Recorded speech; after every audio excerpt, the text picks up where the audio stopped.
The morning of the earthquake began with hope. Fragile, desperate hope clutched in the rough hands of a man who had already lost too much. Daniel Cooper, a 34-year-old single father, had spent the last 3 years fighting every day to keep his little girl fed, clothed, and smiling despite the storm that life had thrown at him. Today was supposed to be the turning point, the day he would finally turn things around. He had an interview at Morgan Engineering, one of the biggest firms in the city. The kind of job that promised stability, health insurance, and a future for his 6-year-old daughter, Emily. For weeks, he had rehearsed answers, borrowed a clean shirt from a neighbor, and promised Emily that soon she wouldn't have to eat instant noodles for dinner anymore. But fate, as it often does, had a crueler plan. Before we go further, if you believe in kindness, in second chances, and in the power of doing the right thing even when it costs everything, please take a moment to like, comment, share, and subscribe to this channel. It helps us bring you more true, heart-touching stories like this one. That morning, the city trembled. The ground rumbled beneath Daniel's worn shoes as he stepped off the bus, his mind full of hopeful rehearsed phrases about teamwork and leadership. Then came the thunderous crack, like the roar of something ancient waking beneath the earth. Buildings groaned, glass shattered, and in seconds, panic swallowed the streets. People screamed, cars crashed, alarms blared. The world seemed to tilt sideways. Daniel stumbled, falling to his knees as the concrete split near his feet. He looked up just in time to see an office building collapse in a deafening roar of dust and stone. The air filled with smoke and the metallic scent of fear. He thought of Emily, safe at her school on the other side of the city, and his heart clenched. He had to get to her, but then he heard it. A cry. A faint, broken voice calling for help from the rubble just a few meters away. Through the thick dust, he saw a slab of concrete pinning a woman beneath the ruins. She was young, maybe in her late 20s, her white blouse torn and smeared with dust and blood. Her lips trembled as she gasped for air, her eyes wide with terror. For a split second, Daniel hesitated. His watch told him he had 15 minutes before his interview. If he ran now, he could still make it. But if he turned away, she would die. His conscience screamed louder than any fear of losing the job. He threw off his jacket and ran toward the wreckage. The air was heavy with smoke and cries of pain.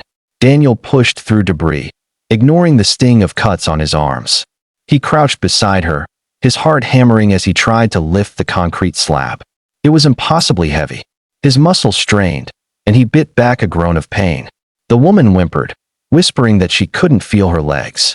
Daniel looked around desperately for help, but chaos reigned everywhere. No one was coming. He knew he had a choice. Chase his dream, or save a stranger. He braced his hands under the slab and pushed with every ounce of strength he had left. Pain shot through his back, but the concrete shifted, just enough for him to slide a broken piece of rebar underneath as leverage. Inch by inch, he managed to lift it higher, long enough to pull her out. She collapsed against him, trembling, coughing from the dust. He carried her away from the ruins, his arms shaking, until they reached an open patch of street where the emergency teams were beginning to arrive. When he finally set her down, she looked up at him through teary eyes, her lips trembling as she tried to speak. "Thank you," she whispered before she lost consciousness. Daniel sat beside her as paramedics rushed in. His shirt was soaked with sweat and blood, his hands shaking from exhaustion. As they loaded her into the ambulance, someone asked for his name, but he just shook his head.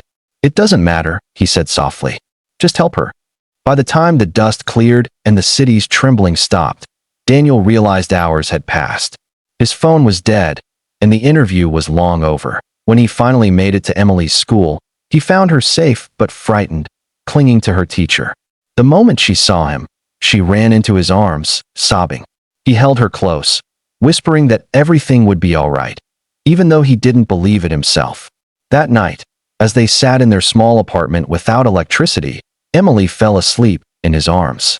Daniel stared at the cracked ceiling and felt a crushing weight of despair. The job was gone. The chance was gone. And tomorrow, he would have to start over again. For the next week, Daniel kept searching for new opportunities, but the earthquake had paralyzed the city. Buildings were damaged, offices closed, interviews canceled. His savings dwindled. He sold his watch, his tools, anything that could keep food on the table. He never even knew what happened to the woman he saved. All he had was the memory of her terrified face and the faint hope that she had survived. Then one afternoon, as he returned from a long day of failed job hunts, there was a knock on his door. When he opened it, a woman stood there, dressed in a crisp suit, her hair still showing faint scars of dust in its strands. It took him a moment to recognize her, but when she smiled, he froze. It was her, the woman from the rubble. Alive, standing, radiant, she introduced herself as Sarah Mitchell. She explained that she had been searching for him since the day of the earthquake. She had seen his face in flashes, the man who had lifted concrete with bleeding hands to save her life. She was the daughter of the CEO of Morgan Engineering, the very company where Daniel had lost his interview. Daniel was speechless. Sarah's eyes glistened as she spoke. "The rescue teams told me what you did. They said you stayed until they took me away, then disappeared. You saved my life, and I never even got to say thank you properly." She handed him an envelope.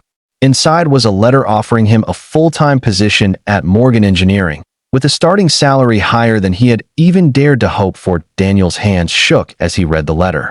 He looked up, his eyes full of disbelief. "Why would you do this?" he asked quietly. Sarah smiled, her voice trembling. "Because when I was trapped under that concrete, I thought I was going to die. You gave me a second chance. Now it's my turn to give you one." Tears filled Daniel's eyes as he sank into the doorway, the weight of gratitude and relief overwhelming him. Emily peeked from behind his leg, her little eyes wide with curiosity. Sarah knelt down to smile at her. "Your dad's a hero," she whispered. "Never forget that." That night, as Daniel tucked Emily into bed, he looked at her tiny, peaceful face and felt something he hadn't in a long time: hope. He thought about how close he had come to giving up that day, how life could change in a heartbeat, and how sometimes the kindest things we do come back to us when we least expect it. The following week, Daniel started his new job. It wasn't easy. He had to learn new systems, long hours, and balance fatherhood with his responsibilities. But every day he walked into that office, he carried a quiet pride. Sarah often stopped by to check on him, and slowly, a friendship began to grow between them, one rooted not in pity, but in gratitude and mutual respect. Months later, on a quiet evening, the city lights glowed once again, no longer scarred by the quake. Daniel stood by his apartment window, watching Emily play on the floor, her laughter filling the room. He looked at his hands, scarred, calloused, yet strong, and smiled. Sometimes, he thought, life has a strange way of rewarding those who choose compassion over convenience. He had skipped his biggest interview to save a stranger, and in doing so, had saved his own future too.